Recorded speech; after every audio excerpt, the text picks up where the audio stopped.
Hello guys, ito, good morning sa lahat. Ito, ang ganda ng ang mga naka-display ngayon dito sa palengke. Ayan, sariwang-sariwa pa. At syempre, si nanay, napagbilhan ko ng isda. Ayan, may hinihiwa siya. At syempre, kanyang stock super dami.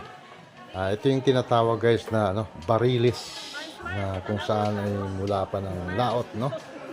Ayan si ate, nag-proposing.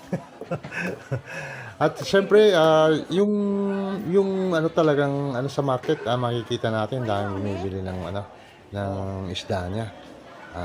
Paborito ko rin kasi talaga ang barilis na isda. Ayan.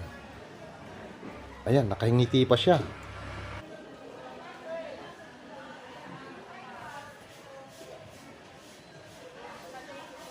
Barilis.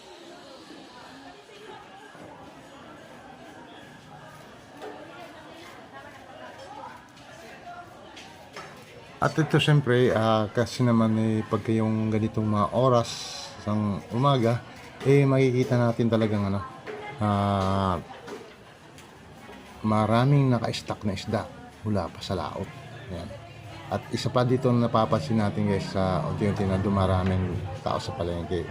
At syempre, ang isa pa ritong maganda is malinis siya. Talagang maganda yung mga sariwa yung mga isda nila. Ayan, kagaya niyan. So ayan, bumili ako ng kalahating kilo.